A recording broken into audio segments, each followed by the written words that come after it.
Com a Marcela, rapidinho. Esse contrato de veste em quem propõe ele é incubadora? Não, normalmente são os investidores. O investidor que tem que saber disso. Mas é um tipo de contrato que é muito usado, porque você tem aí uma certa opção de compra, você investe, você pode se tornar sócio ou não. Se você não quiser se tornar sócio, tudo bem, eles restituem o dinheiro para os juros. Mas é a empresa que entra com o contrato. Investidor ou é limitado, a incubadora não faz isso.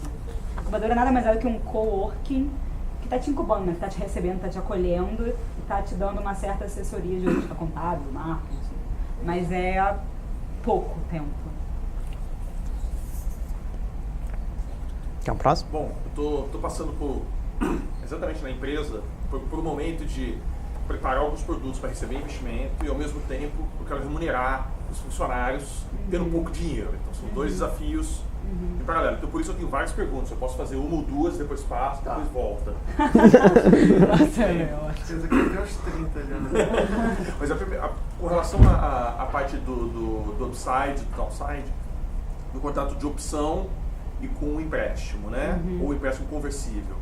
Não pode fazer constar no contrato social de que lucros não podem ser distribuídos enquanto aquele tipo de empréstimo existir. Pode. E que nenhum investidor pode entrar enquanto os contratos de opção de venda não tiverem sido realizados ou cancelados. Pode. É. Na verdade, isso é deliberação da Corte de Cotistas de contrato social. E aí Pode. você coloca o medo no investidor dele entrar e ter um passivo maior para ele, entendeu? Chegar no patrimônio dele. Veja bem, eu não sou advogado, tá? Então a Marcela tem a palavra final sobre a viabilidade jurídica. Mas tudo que você escreve em contrato é viável, eu entendo que é viável. O problema é que é gerar obedecer o contrato. É porque assim, vamos lá, o contrato é lei entre as partes, tem um princípio assim que fala pacta sunt servanda. Isso. Você tem que estar servido Ou ao até pacto. que se entrar um investidor, por obrigação tem que virar um SA. Tem isso, a Brota Coisas faz desse isso. tipo. A Brota faz isso. A Brota faz isso? A Brota faz isso. Isso- A Brota fala. Desculpa te interromper. Isso é justamente o modelo deles, tá? Você converte a empresa para uma SA quando entra o investidor. Qual é o problema? Novamente, o problema é anterior a esse. O problema é você chegar lá para o cara o empresário, o empreendedor, no caso seria você, não estou querendo te acusar de nada não, tá, Marcelo? Mas vamos lá, eu vou botar um dinheiro lá na tua empresa. Aí chega na hora que aquele negócio lá, aquela ideia que você teve, bombou. E aí é a mesma questão que eu te falei lá do contrato do terreno que a gente estava negociando. Tá, não, cara, agora eu quero outras condições. Aí, ok, você pode conseguir, mas como ele sabe que ir para a justiça é uma coisa complicada, muitas pessoas jogam, óbvio, a pessoa de má fé e tal não vai fazer isso, mas joga com isso para negociar condições diferentes, A entendeu? arbitragem é muito melhor nesse sentido. Isso. A arbitragem é muito mais rápida, o juiz muitas vezes não entende questões societárias e o árbitro, eu não acho que seja um grande problema, porque eu já levei algumas coisas para arbitragem e foi muito rápido. Mas a arbitragem é Mas caro ele não teve também, azar. né? É isso que eu ia falar agora. É A caro. arbitragem é mais. Assim, vamos lá, é caro, time is money. Não sei se é caro. Não, mas É mais porque- rápido. Só pra falar, só pra também, né? A gente tá falando de um negócio de investimento de 20 E- reais. isso. Você vai com uma câmera de Isso. arbitragem, você vai gastar quanto? Não, você vai vai aparecer com o o cliente Canadá, outro vai gastar investidor, né? 300 mil reais. Não, mas tem que ter dado certo É. você ir pra Câmara de A de Arbitragem. São Paulo é mais barato. Mas aí... Tudo bem. E aí vamos lá, tudo bem. Aí você vai pra uma justiça, demora 5 anos, então assim, time is money, na minha opinião. Mas again, eu concordo com você. Pode ser barato e pode ser caro. Só que vamos voltar aqui para o meu exemplo do investidor anjo. Eu sou um investidor anjo que tem 100 mil para aplicar nas minhas 10 empresas de 10 mil. Aí uma empresa foi vocês bombaram, aí eu vou executar. Caraca, bacana, fiquei milionário, uhul! Aí você fala, não, malandro, não. Aí, ok, você vai bancar uma arbitragem? Não é mais 10 mil. Eu tenho que ter uns outros, sei lá, 30, 40, 50 para botar na história. E aí o cara às vezes não tem. Ou pior, o cara bota e é mal sucedido porque o contrato foi escrito mal escrito, ou porque o cara tem alguma condição que foi mal determinada, ou até por má fé. O cara já vende a empresa, vende os produtos da empresa, que é a ideia, ou alguma coisa para uma outra empresa. Enfim, tem mil sacanagens que o cara pode fazer. Quando você é sócio, você tem várias coisas que ele tem que respeitar. Por exemplo, seu direito de prioridade, seu direito de preferência, porque você é sócio. Então ele não pode sair vendendo a empresa a lá para qualquer um, você tem mais garantias. Muito embora numa limitada isso também é bem complicado. Você tem que ser sócio com o olho na bola. Porque se você for simplesmente sócio, teu sócio dá pernada em você. Assim, vamos lá, máxima data vênia, eu não vou namorar com uma pessoa que ele pode vir a me trair, sabe? Isso. Então assim, eu não vou... Entende o que eu tô falando? Você tem bola de cristal? Você tá falando, tipo assim, ele tá dizendo que ele teve um azar. Isso. Mas o que é muito podia comum. também não ter tido esse azar. Eu Pode ser nunca má tive fé, né? Pode ser só incompetência, eu mas nunca tive situações ok. que a startup não vendeu, assim, é uma obrigação. O direito de opção de compra é do investidor. Do vendedor não é um direito, é uma obrigação de venda. A put e a call é isso, gente. Isso. Mercado Concordo, financeiro. concordo. Então, assim, eu nunca vi descumprir. Acontece, mas assim, em algum momento você tem que acreditar Não, no mas, ser humano. mas não só acontece, como eu te digo mais, essa situação é perversa. Porque a partir do momento em que o teu negócio deu muito certo, eu acho difícil que, por mais que correto que a pessoa seja, que o cara não vai fazer a conta de, porra, cara, se eu tivesse pego um empréstimo de 20 mil nesse negócio aí, cara, eu não precisava estar entregando 20% da minha empresa para esse cara. É verdade. O cara vai fazer essa conta. Ele pode até falar, cara, dane-se, eu sou um cara correto, eu sou... O cara investiu quando isso era um aí. merda. Quando E é era isso aí, ninguém tinha, isso aí, magrinha, isso, não isso. Você não ninguém consegue tinha. contornar essa situação ao invés de você colocar a pessoa física investir numa empresa sua investindo. O Uma investidor PJ ser uma investir. entidade. Ser uma entidade Eu de ia Eu- dizer no simples caduco. É isso que eu ia falar É, não pode agora. ser simples. A empresa do Simples não não pode pode ser ter como simples, mas sócio pode ser pessoa real. jurídica. Isso não é tão mais caro do que... Olha, ao meu ver, muda muito Normalmente, pouco. limitada, quando é ISS, normalmente são 16% no mínimo, porque 11 de INSS e 5 de ISS. No Simples é muito mais barato. E tem o 20% do INSS, né? Isso. Assim, um problema que eu vejo, tá? Começando pelo fato, quando eu falo eu ser investidor anjo, não estou falando de eu, Baroni, até porque eu não tenho dinheiro para ser investidor anjo, infelizmente, ainda. Empresa dele. Eu estou falando do Grupo Ouro, que é o grupo que eu trabalho.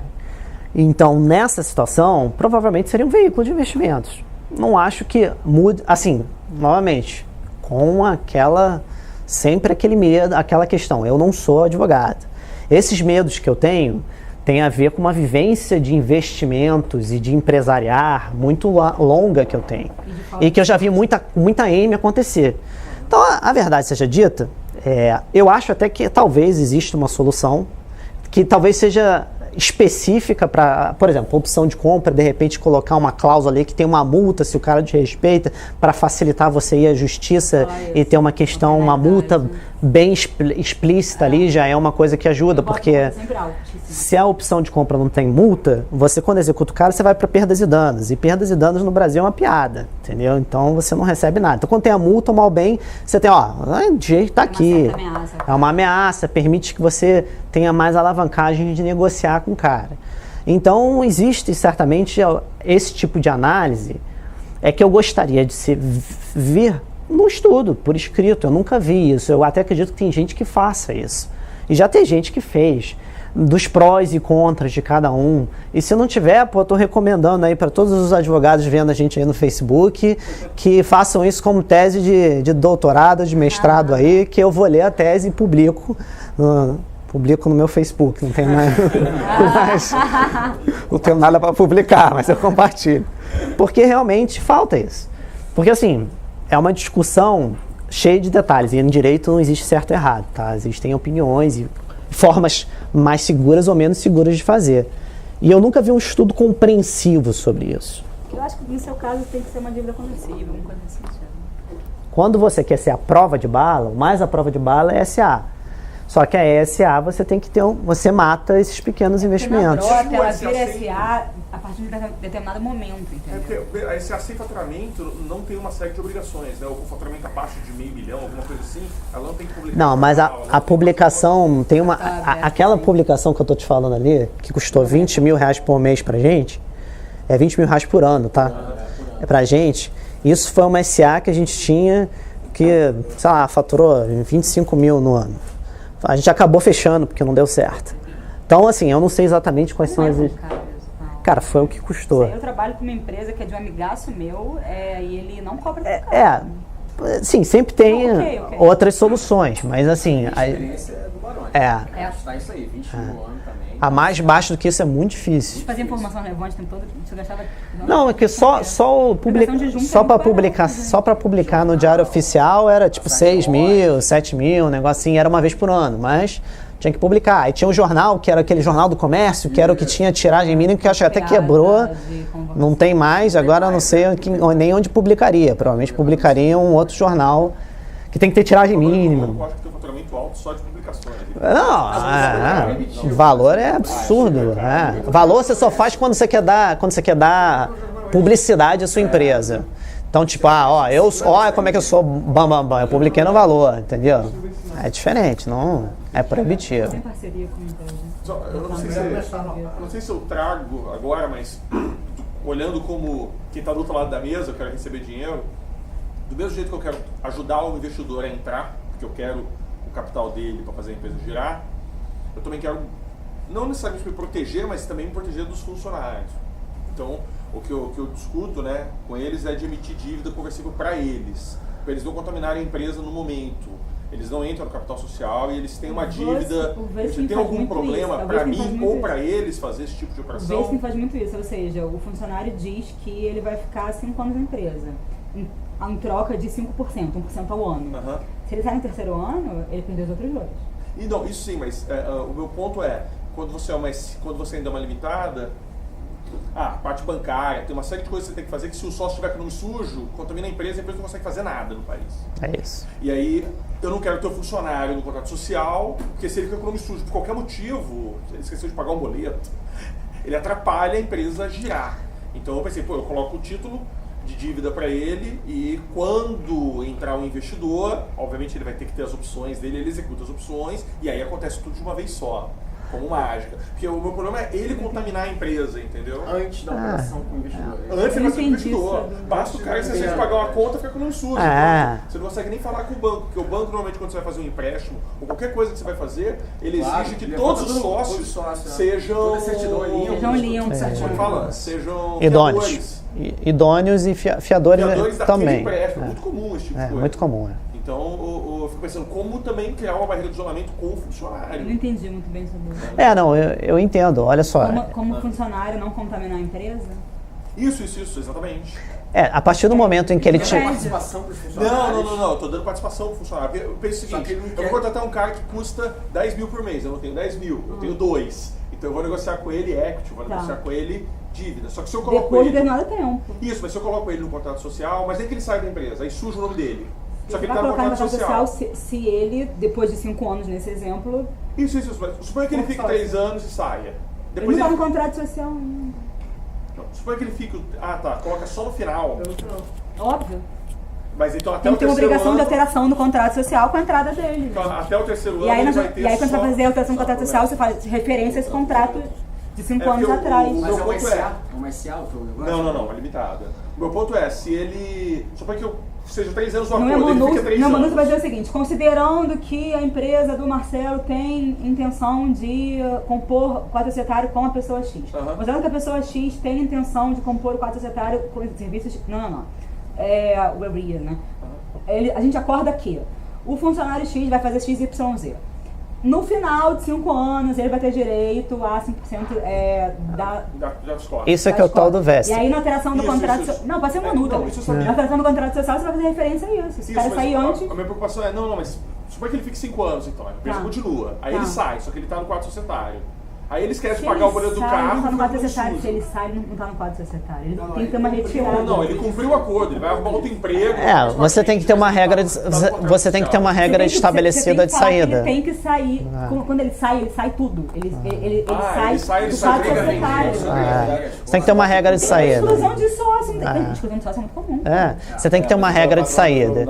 Você normalmente faz uma regra de saída, tá? Isso acontece muito comum, inclusive em gestoras de recursos, tá? Então você tem uma regra de saída. Só que o que acontece? Também pode dar confusão. A verdade seja dita, assim, nenhuma dessas soluções são livres de risco. A partir do momento que o cara está no teu contrato social, ele é teu sócio. Tem o risco para ele, tem o risco para você. Não tem jeito. Vocês estão casados. Então, se você tem uma regra de saída e o cara resolver, não vou cumprir com a regra de saída, ou vou questionar judicialmente, você vai ter uma briga na mão. Enquanto você tem uma briga na mão, você vai estar lá na junta com ele como teu sócio até o momento em que o juiz falar, ó, tira esse cara do contrato. Ou você entra com uma obrigação de fazer e você despacha com o juiz e o juiz faz isso em 24 horas. Isso eu não sei. Tem que ter bons advogados, pelo amor de Deus. Isso eu não sei. Nunca fiz. Mas, de qualquer forma... Maldito opera parte. simples de ser Você tem perigo e mora e tem fumos banheiros, ou seja, você consegue Mas cautelar. você tem discussão de valor. Se o cara está discutindo valor, Isso é um problema. participação, eu sei de um caso no mercado financeiro também, o Isso cara é um tá 10 anos problema. discutindo. eu também Isso é um sei. problema. Do mesmo caso que você. O cara são do contrário, mas até hoje não está resolvido. Isso aí. O valor isso da empresa até hoje. Parece que a saída A empresa já ficou ali. No contrato de trabalho, no contrato de trabalho você dizer isso. Quando a pessoa sai, ela sai tudo, ela sai, entendeu? Olha só, no O que eu contrato faço, estabelece que no a contrato- saída, a cota vale X% do EBITDA. Isso, mas ele pode discutir isso, né? Esse é o Não, isso ponto. ele assinou No no contrato de trabalho, eu já faria essa regra. Não é coisa, gente. Olha só, discutir, o cara pode discutir o que Isso, quiser. isso. É, No isso. contrato de trabalho, eu já faria essa regra, ou seja, o Cláudio, cara sai e ele sai tudo, ele sai geral. sai de uma vez. Contrato de trabalho, olha só, o contrato, ele entra as partes. Se o cara assina um contrato de trabalho no qual ele diz que ele aceita sair da empresa, no caso do cara, ele tem que sair. Se for pra esse lado, cara, não tem jeito. Não, ele sair, ele pega. É. Ele sair, ele assina.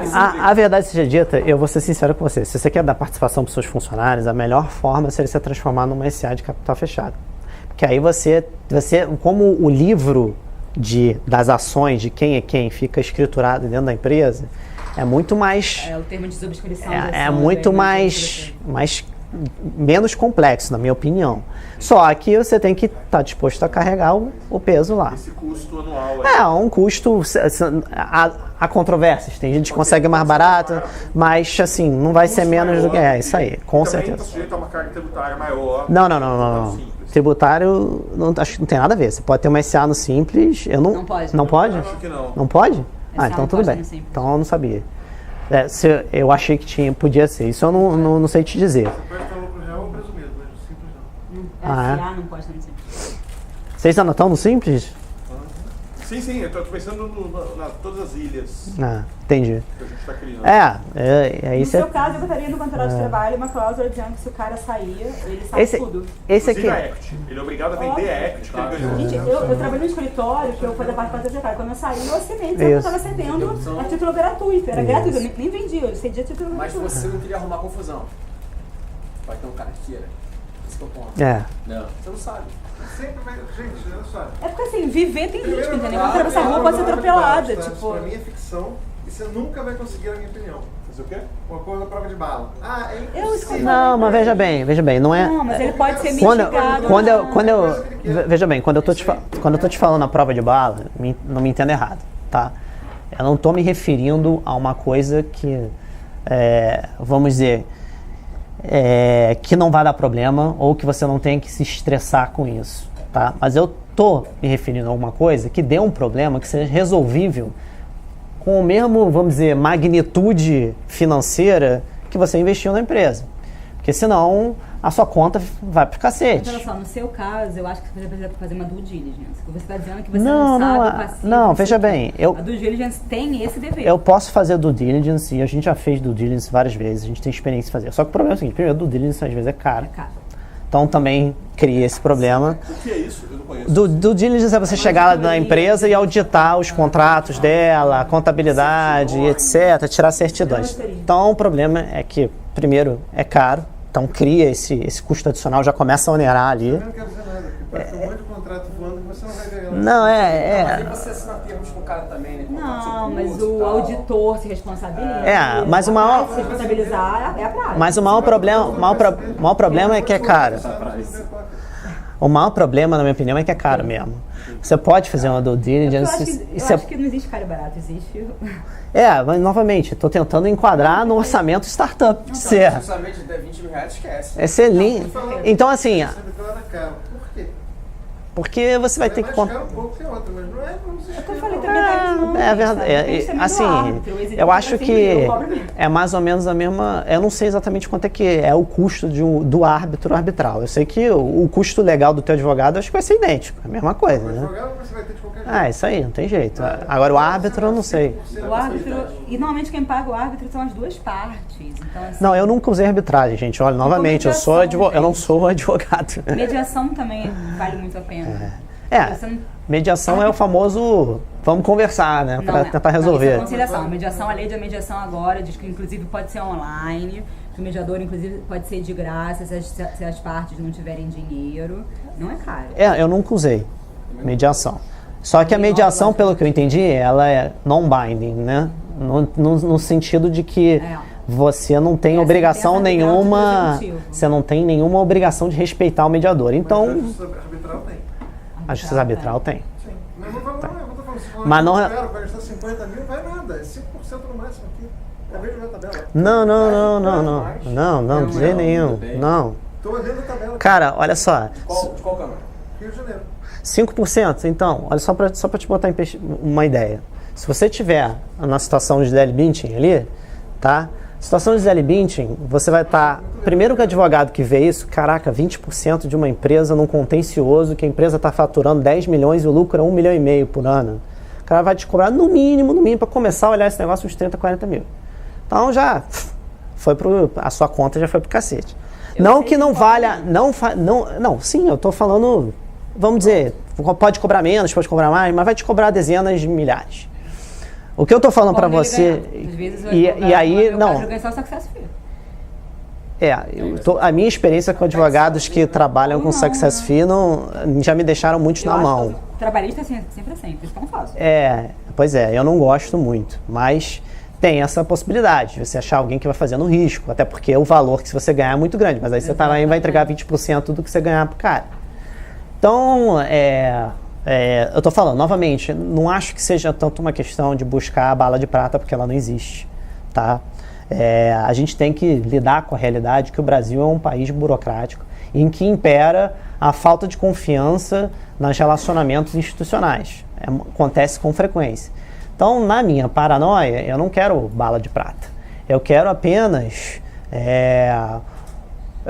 entender o máximo possível do problema para saber qual é o meu worst case cenário, porque nesse momento eu não sei nem me dizer qual é o worst case cenário.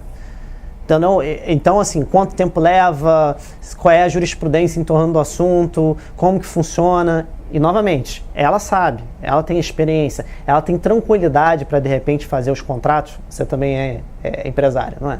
Então, ela trabalha na área e faz tranquilamente. Eu não sou a área. Eu trabalho com imóvel. Imóvel tem que ser ultra neurótico, porque qualquer besteirinha é uma perda gigantesca. Vamos lá, caso de desconsideração realmente acontece. Eu vou te falar de um caso que aconteceu com os meus pais.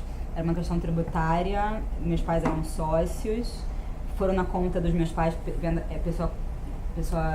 conta conjunta. Desculpa, eu falei errado. Meus pais tinham 2 empresas, foi na empresa que a minha mãe não era sócia e meu pai era. O juiz tentou penhorar tudo, era tipo 6 mil, era alguma coisa pequena. 3 mil foi devolvido para minha mãe, que era conta conjunta. Primeiro caso. Segundo caso, eu escrevi um artigo sobre isso. Um cara da Argentina me contratou, da Bimbo. Ele estava há 15 anos, isso é um problema. Ele entrou numa empresa, sei lá, em 2014. Em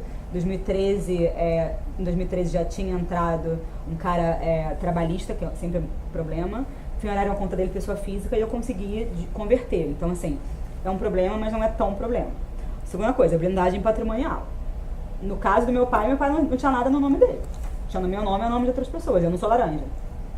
Segunda coisa. Terceira coisa. Trabalhista. Eu não faço muito contrato de trabalho. O que eu não faço contrato de trabalho eu mostro claramente para o juiz que o cara está de má fé, que eu excluí por justa causa, que não tem por que ter essa desconsideração da PJ. Quarta coisa. No Brasil são 3 elementos. Confusão patrimonial, nunca tem. Fraude, as vezes que eu trabalho não costumam ter, são as 2 principais. Então, eu não costumo trabalhar com casos de desconsideração da PJ. Na Argentina são 5 elementos. É mais raro mesmo. Nos Estados Unidos, disregard of legal entity é muito mais raro. Então, assim, não é uma prática costumeira, se não for na área trabalhista. A desconsideração de personalidade jurídica, ela não acontece realmente de forma costumeira. Porém, existe, como eu falei, a parte trabalhista, no caso de uma startup, me preocupa muito menos. Porque uma startup normalmente tem poucos funcionários e os que têm, eventualmente estão numa estrutura dessa de risco variável e que não vão te dar muito dor de cabeça. Agora, a parte tributária, essa não é trivial não, porque o meu contador o tempo todo. Eu pego erro o tempo todo em todas as minhas empresas. E, cara, o cara é um escritóriozinho de contabilidade que trabalha, sei lá, 15 pessoas. Se o cara cometer um erro de mais de 10 mil reais, já era, eu quebrei o cara. Não tem como cobrar desse cara na justiça. Por mais que ele poderia ver a responsabilidade, o erro foi do contador. Só lamento, meu amigo, quem está pendurado é você. Então você tem a obrigação de saber calcular todos os impostos que você vai pagar e quanto você está pagando, mesmo que você não saiba preencher a guia, para ter certeza que você, no mínimo, está com a mesma carga tributária. E se você tem um cara, sei lá, a gente já viu a apresentação de gente com vários tipos de, digamos assim, de preparo diferente. Às vezes vem um cara que é a primeira empresa dele, o cara não sabe nada de simples, de lucro presumido, o cara tá lá, o contador manda guia, ele paga, aí o negócio vai crescendo, aí o cara, pela própria natureza do negócio, é absolutamente revoltante no Brasil que o fundador, eu no caso, ou vocês que tem que se preocupar em saber qual é a porcaria da guia que tem que preencher. Mas se vocês não fizerem, eu te garanto que isso vai dar uma dor de cabeça muito grande para vocês no futuro. Então o financeiro de vocês tem que ser um cara neurótico, paranoico. Eu sou o financeiro da empresa, tá?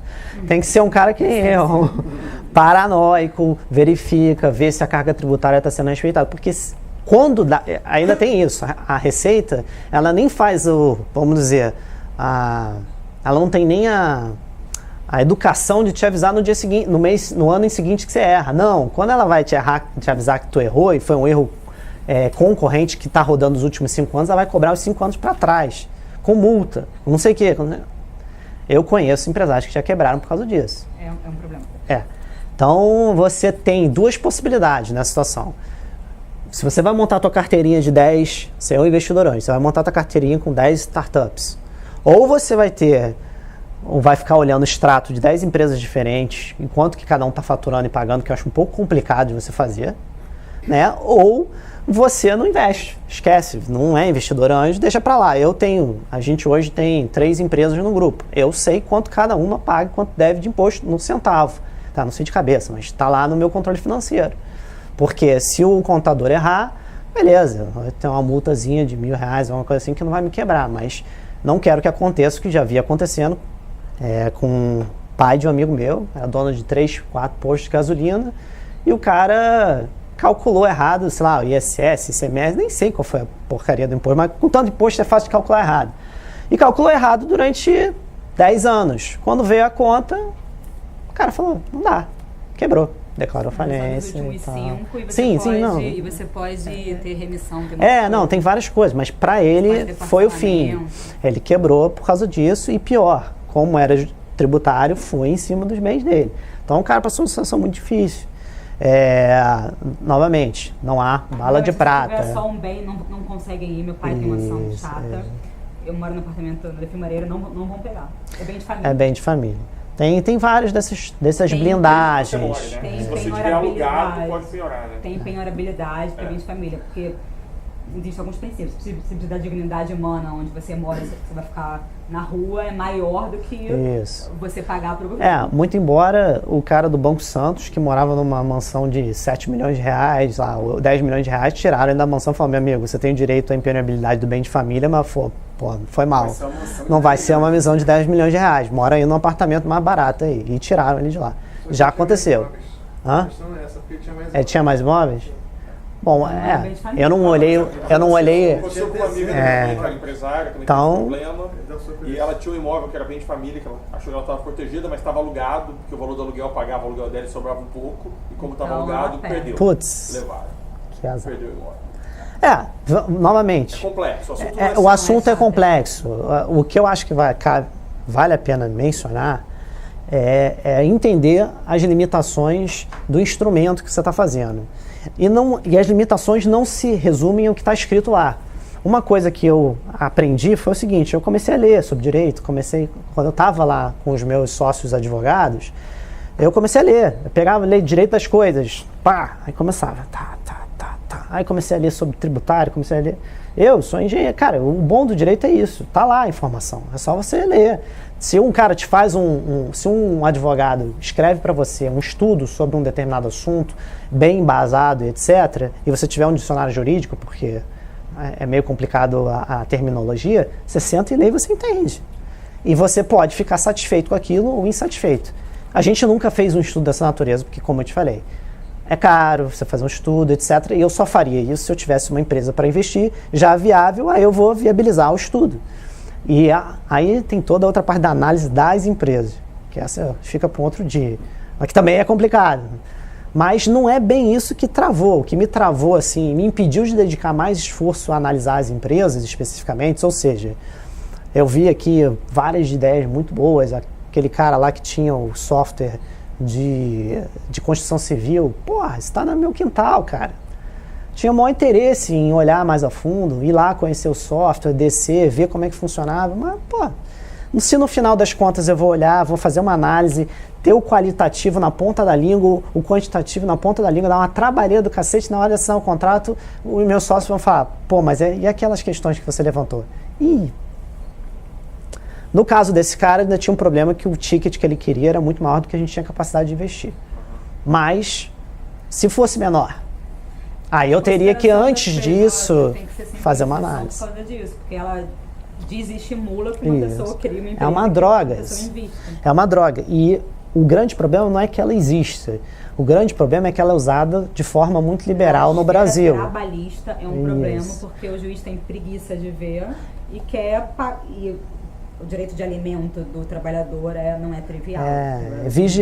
Veja bem, se você tivesse uma situação dessa que fosse só usado quando houvesse, sem sombra de dúvida, uma fraude numa empresa, eu acho justo. O cara não pode, por exemplo, numa situação em que ele vai ver que a empresa vai quebrar, tomar um empréstimo na empresa, distribuir os dividendos desse empréstimo e deixar a empresa quebrar. Aí todos os trabalhadores da empresa pagam um pato por um cara que foi... Eu não estou falando dessa situação. Essa situação, eu acho que é óbvia. A gente está falando de situações muito mais de área cinzenta do que essa.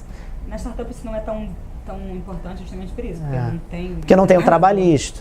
Mas o tributário ainda é problemático. Tem que ficar atento. E o juiz também não dá conta da facilidade, né? Fora trabalhista. Não dá. Essa questão do meu pai demorou uns 15 anos para fazer de consideração. Você tem que percorrer todas as esferas jurídicas até chegar na... É a última instância. O trabalhista? É a última instância. Não, sem ser trabalhista.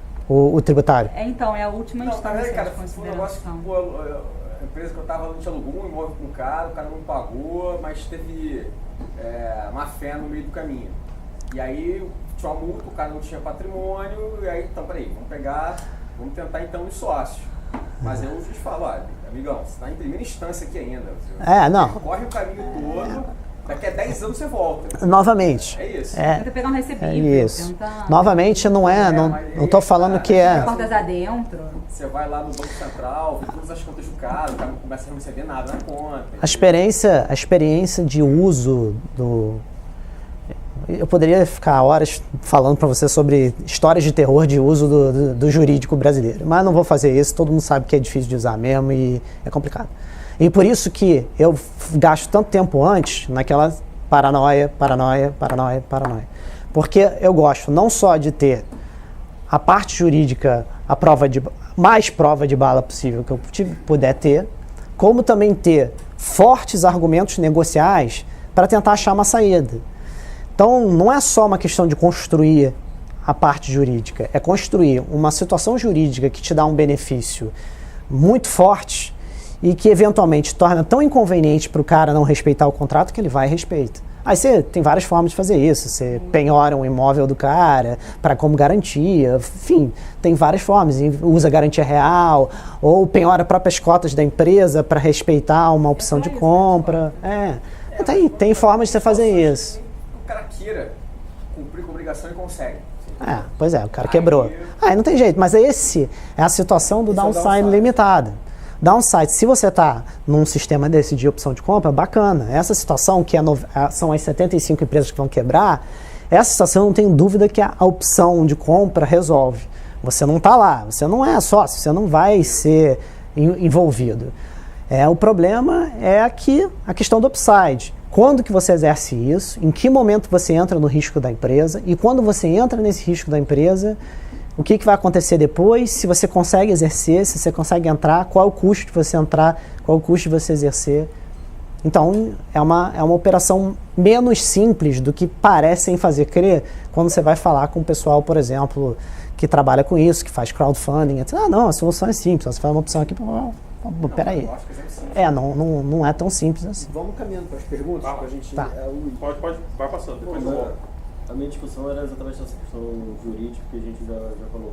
Era só dessa experiência de ter um processo há 5 anos rolando, que a gente expulsou um sócio, teve dissolução da sociedade, mas aí ele entrou na ação, está 5 anos sem receber.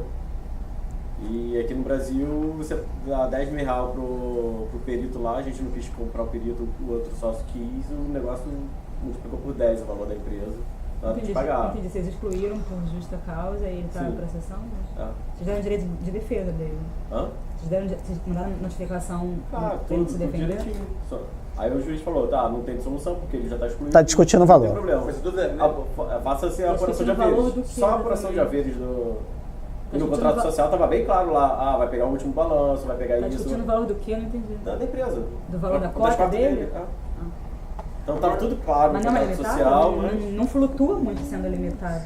Que aí vira uma questão de perícia, né? E a perícia é complicada. Porque a perícia é demora. A gente... E no contrato social não? Mas no contrato social não está escrito que é valor de mercado, valor contábil, valor sei lá o que. O ideal é você ter um valor contábil, que é menos... mais pro advogado do que o valor da empresa. Que droga. Mas como é que calcula o valor de mercado nesse caso? O que é o valor de mercado? Então, na limitada tudo isso calcular. Qualquer coisa. Eu nunca boto valor do mercado, Botar valor... Não é só na limitada. Qualquer... Assim, não flutua, não Gente, não é só a questão de limitado ou SA. Você tem departamentos inteiros no mercado financeiro que são dedicados a achar o valor de mercado de empresas e erram o tempo todo. Tá? Então, o Itaú tem um departamento com mais de 40 cabeças fazendo isso, errando todos os anos. Tá? Então, não é trivial. Você bota valor contábil, valor contábil, né? Ou contábil ou valor ou uma fórmula simples. Não, bota o valor, exatamente. Tipo assim, o cara gastou 500 reais para comprar tantas cotas, é 500 reais que ele vai no governo. Ou uma fórmula simples. O que eu já li, o valor original. Não é experiência, o que eu já li de experiência de outras pessoas em blogs, internet, tem muito material sobre startup na internet. Falando que quando você coloca um valor fixo, é fácil o cara ganhar na justiça o valor de mercado. E aí entra na discussão do valor de mercado e essa coisa fica. Mas olha só. O juiz razoavelmente fala, porque o cara entrou com o valor fixo, a empresa vai ganhar R$1, agora a empresa já fatura. E aí você vai tirar o cara, ele se coloca como vítima e o juiz dá valor de mercado. E aí a coisa embola de novo, porque tem que dizer qual o valor de mercado. Depende do advogado falar com o juiz. Isso é o que eu já li, eu não tenho experiência, só li. Vamos lá.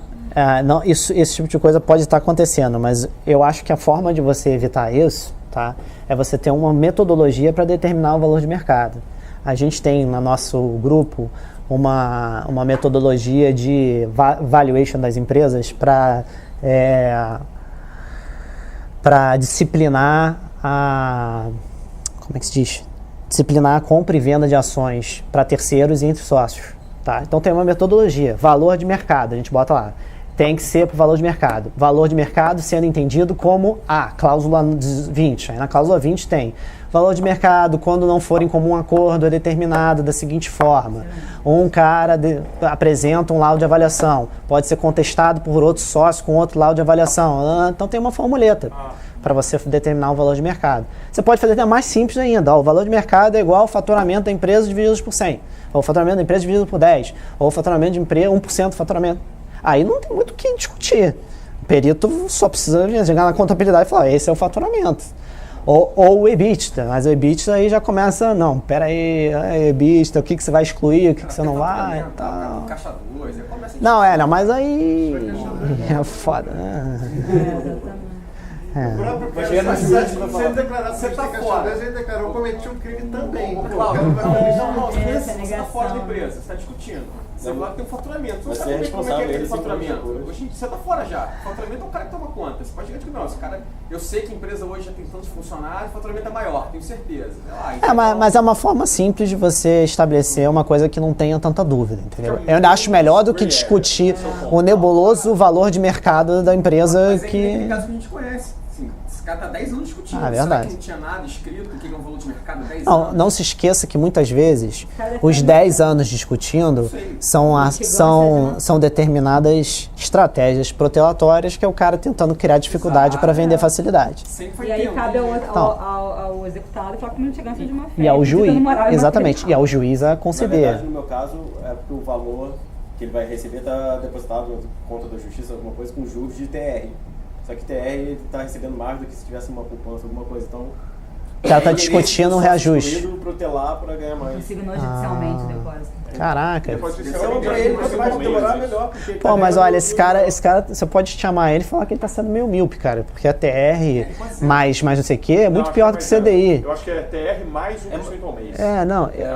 Correção Ele tá judicial ganhando mais é do que baixa. 1% ao mês. TR mais 1% ao mês? É isso, é correção Caralho, judicial. Ele tá ganhando mais do que Razão. 1% ao mês. Vamos aplicar aí nesse fundo judicial aí, cara. Porque, pô, tá bem pra caraca.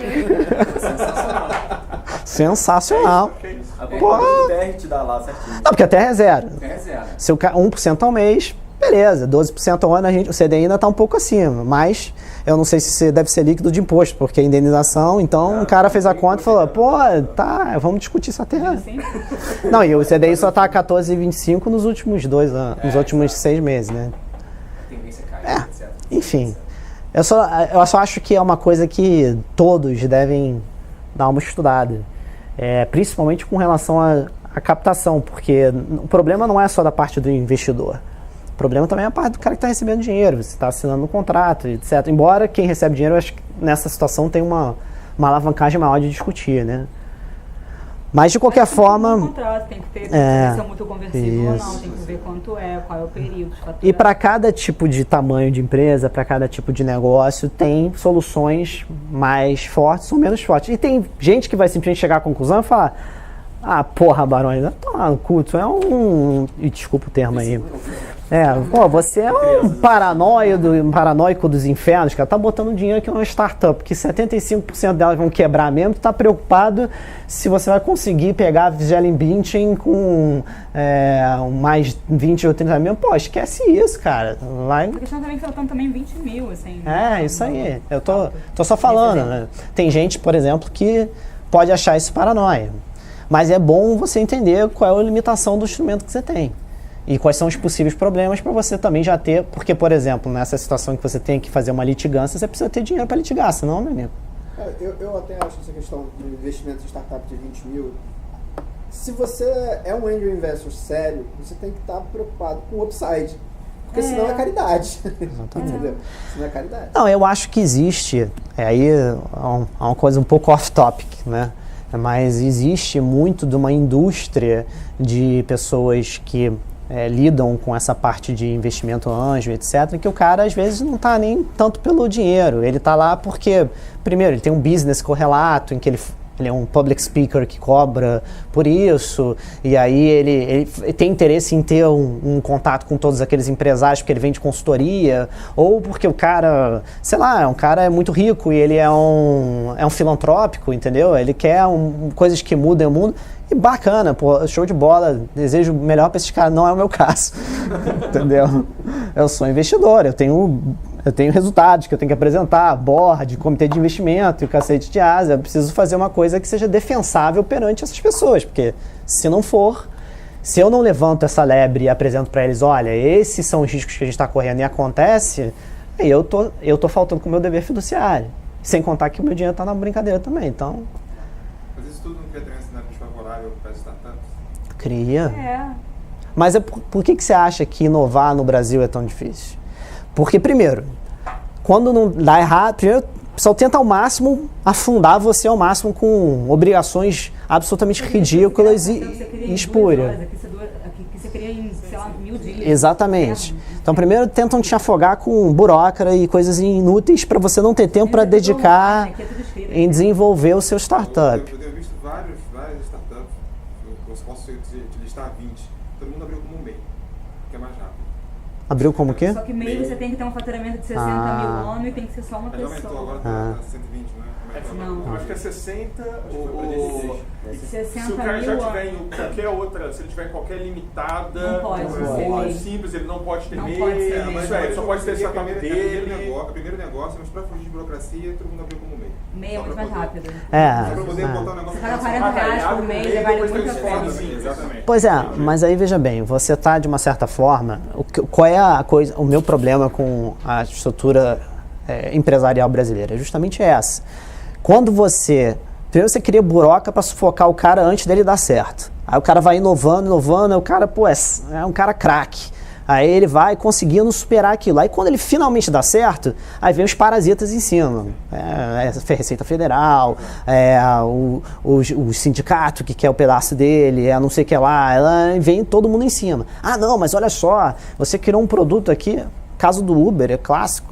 Porra, aí tem todos os taxistas aqui querendo bater em Uber e tal. Porra, caraca, que coisa é essa, cara? O governo devia estar dando amém. No entanto, tá aí a prefeitura querendo proibir, querendo regulamentar. Regulamentar, na realidade, nada mais é do que defender a máfia das pessoas que têm os medalhões, né? As concessões do táxi. No meu caso é simples, a minha empresa era uma sociedade simples, o meu contador era uma sociedade simples, então eu sabia todos os caminhos para eu ter o menor custo possível em qualquer estado. Ótimo. Eu odeio simples. Todo mundo odeia simples, no meu A responsabilidade caso é ilimitada. A gente vai no carro dele, vai não tudo posso dele. falir, realmente, mas pra mim eu navegava com muito mais facilidade pela burocracia. Pra mim foi ótimo. Depois eu Eu não gosto de refrigerante. Mas é aquilo. Você correu um risco. Você correu um risco, como eu te falei. Às vezes, você que tinha uma empresa em que você é empresário, estava fazendo o tal do bootstrapping, é uma coisa. Agora, para um cara que está entrando num negócio que eu não te conheço, né? Aí vou lá botar um dinheiro na tua mão, eu não posso ter uma estrutura dessa. Claro. De novo, o MEI, a questão do faturamento de 60 mil... Mata a maioria das empresas. Eu acho que assim, Não é tão. também seria a questão do MEI, porque tem uma maneira das pessoas, não dá pra copiar um modelo americano, porque não serve pro Brasil. não funciona. Mas mesmo MEI, por exemplo, profissional liberal não pode ser MEI. Eu não posso ser MEI de pessoas liberadas. Mas eu não entendi, na qual é o sua problema do profissão, simples? não. Por que você não gosta do simples? Porque o simples não tem limitada. Não é sociedade empresária, a responsabilidade é ilimitada. Ou seja, é a mesma coisa que ele tivesse feito, ele podia fazer na física. consideração da PJ. É uma desconsideração da PJ. Ele podia ter feito na pessoa física Não tem uma separação de patrimônio. Do ponto de vista de blindagem patrimonial, ia ser a mesma coisa. Então aquele capital social que está escrito contrato social, ele só está escrito, ele não serve para nada, no simples. Mas tem limitações que Não tem uma proteção. você não pode oferecer serviço, tem algumas limitações, mas você navega mais fácil pela burocracia. Sim. Etc. Principalmente se você também economiza, né? Você economiza Não, ICS, da E uma folha. das razões pela qual você provavelmente navega mais fácil é porque a Receita sabe que qualquer coisa ela não vai nem desconsiderar a personalidade. já tá transparente. Ela já vai direto em cima de você. Já está feito, né? É possível quebrar essa barreira dessa burocratização? Olha, não é que. Não, possível sempre é, né? O problema não é o possível ou não, é o custo que isso representa para o empresário e para o inovador. Quando eu vejo, e aí é a minha grande questão, quando eu vejo a Prefeitura do Rio fazendo um negócio do Startup Rio, veja bem, tenho muito respeito pelas pessoas que foram para o Startup Rio. Foi de Estado? Eu acho que é um pouco de miopia. Distribuir bolsa não gera inovação. Você matar esses entraves burocráticos, isso seria muito melhor, entendeu? Eu vi outro dia um vídeo de um cara o cara vendia cerveja artesanal pela internet. Aí mudou a regra do ICMS e o cara falou, vou fechar a minha empresa. Porque eu não tenho como recolher o ICMS, porque a regra é diferente em todo o estado, e agora eu tenho que recolher, se eu mando para o Rio, eu tenho que recolher no Rio, um pedaço, eu tenho que recolher o outro aqui no Paraná, e bababá, não sei o quê, e aí cada um tem uma forma de emitir guia, cada vez... Eu falei, meu irmão, eu vou ter que contratar 4 pessoas para fazer isso, já matou meu negócio. Aí o cara falou, estamos aqui fechando, cara, emocionado no vídeo, dá uma dor no coração. Como empresário, dá uma dor no coração. Você vê o cara com lágrimas nos olhos falando que ele ia fechar a empresa porque ele não tinha como cumprir com a burocracia. Meu pai tem e-commerce, ele parou de vender para todos os estados que o share é muito pequeno. Não vale o preço. Estados Unidos é o contrário daqui, por isso que tem tanto empador. Porque lá não tem nenhuma burocracia, Isso aí. Vamos lá, Guilherme. Na verdade, eu ia perguntar sobre Câmara de Arbitragem, então já foi, mas eu tenho uma outra pergunta. Eu acho que é importante para todo mundo que está aqui que isso seja além de uma discussão, além de um exercício que a gente vem aqui uma vez a cada 15 dias e vê as empresas apresentando. A gente realmente quer ter uma mudança efetiva. Um dos problemas que eu e o Bernardo a gente observou no programa é que existia uma carência muito grande por parte dos empreendedores de mentoria. A figura do mentor seria justamente a gente, né? Um board super heterogêneo, que vai poder ajudar a empresa em uma série de pontos. E parte do que a gente quer que as pessoas se comprometam é justamente gostaria de colher uma mensalidade, e essa mensalidade ia ser convertida depois em participação. Né? Então, tirando o fato de a gente estar aqui sendo, por enquanto, sendo chancelado pela FGV, gera uma série de dificuldades, mas excluindo isso, vamos supor que isso não fosse uma dificuldade. Então, como vocês construiriam, tá? Eu sei que essa pergunta está dentro de tudo que foi discutido aqui. Essa pergunta é bem difícil, cara. Como vocês construiriam um instrumento que possibilitasse que os membros de determinado clube fizessem investimentos em uma ideia que é uma ideia nascente? Não, porque, olha... Antes de responder, posso só falar uma coisa? Eu levei esse problema já para algumas pessoas diferentes. Uma delas foi o Caio e outra delas foi um ex-diretor da CVM. E eles dois me deram a mesma resposta. Vocês têm que propor para a CVM a criação de uma nova figura, que seria um clube de participação e investimento em startup. Isso. Já existe clube de investimento. Mas é uma outra categoria que ainda não existe hoje. O clube de investimento, porque pelo que eu entendo, só pode comprar ações abertas, etc. Tem 66% de mínimo que tem que ter e tal. É mais complicado. Cara, essa tua pergunta é perfeita, cara. É pertinente. Eu vou te falar, não é simples. Porque a questão... Nessa situação, a questão que eu bati aqui do cost effectiveness, ou seja, ser efetivo em custo, se torna ainda mais premente, porque qualquer mensalidade que você vai cobrar, vamos dizer que tem um grupo de 40 pessoas aqui, tá? E seja 200, dá 8 mil por mês, vai cair ali naquela coisa. Com a situação ainda mais difícil, que para qualquer solução que você fizer, você não tem uma pessoa investindo, você tem 40. Não é trivial. Eu confesso a você que eu não sei responder essa pergunta. A estrutura que eles me Brota falaram usa seria TDC. que o clube seria a figura jurídica que estaria investindo nas empresas. Porque não seria você, seria uma pessoa jurídica investindo, seria um grupo. Já existe. Aí é um outro problema. Já existe. Você tem que dar cor de cotistas com a deliberação. Já existe algumas ferramentas disponíveis, algumas ferramentas, algumas estruturas que essas pessoas de crowdfunding estão usando.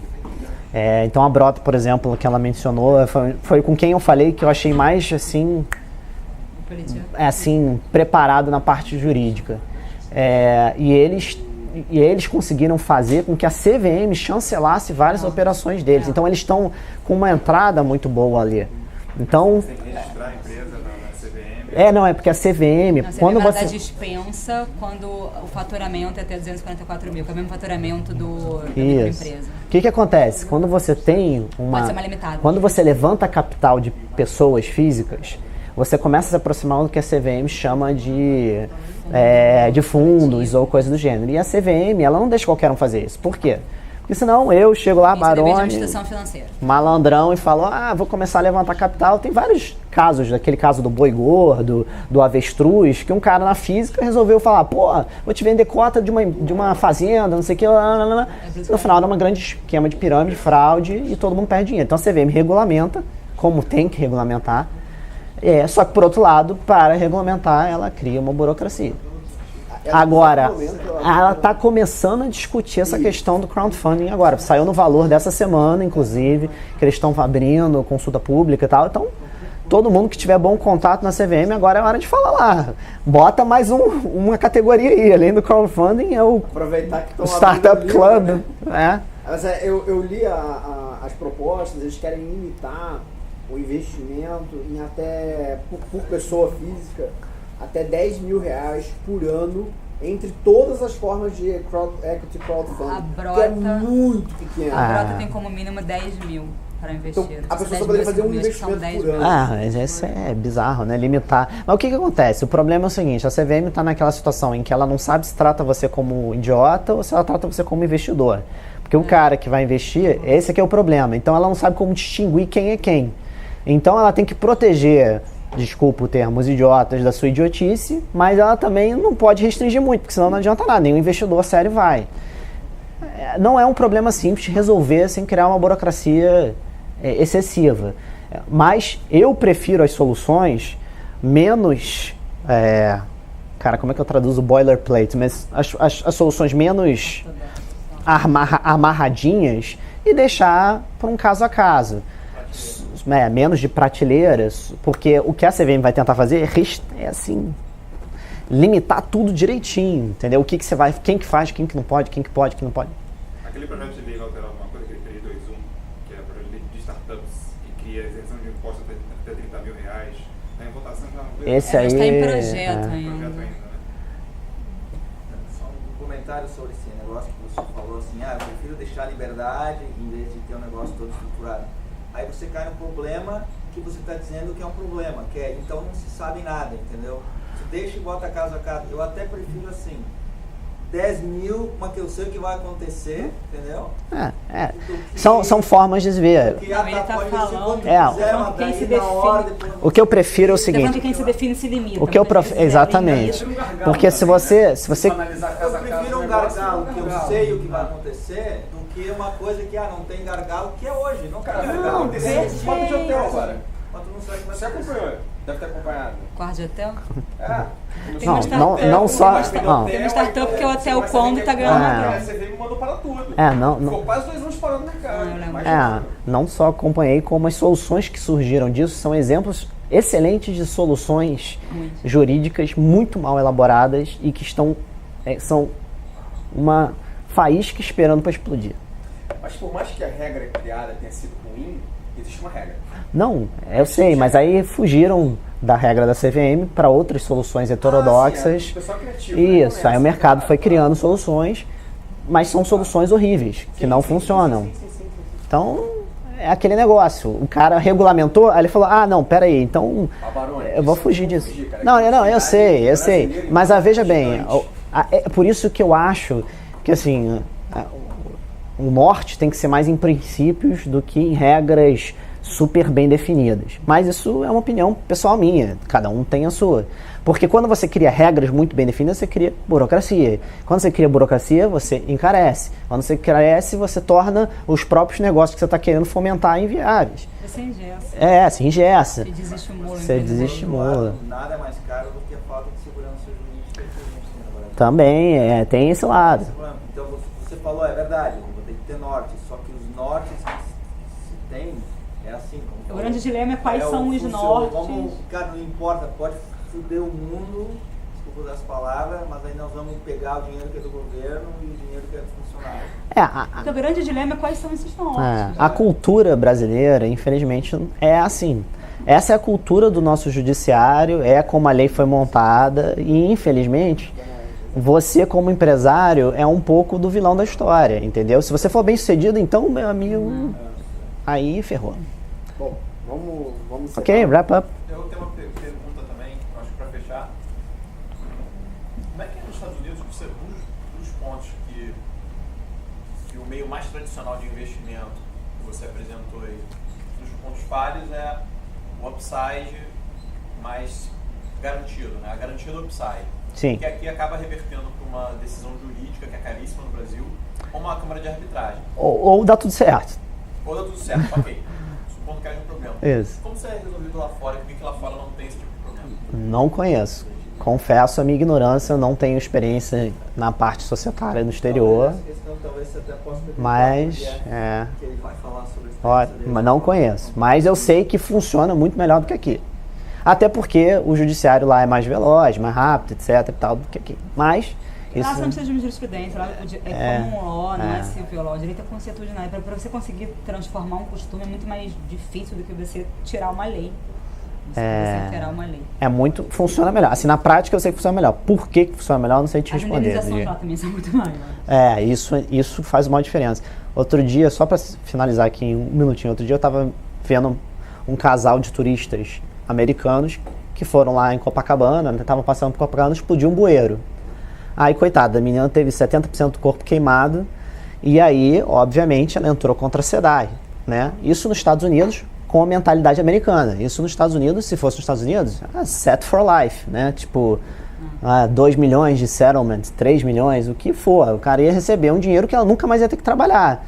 Aqui já estava 4 anos rolando e o que estava sendo discutido é se ia receber 100 mil reais ou 70 mil reais, ou se ia pagar o hospital dela, que ela desembolsou do bolso dela. Barato, entendeu? Ou seja, não consertar o bueiro. Parte do problema é esse. É porque as empresas sabem que maltratar o consumidor tem um custo muito baixo no Brasil.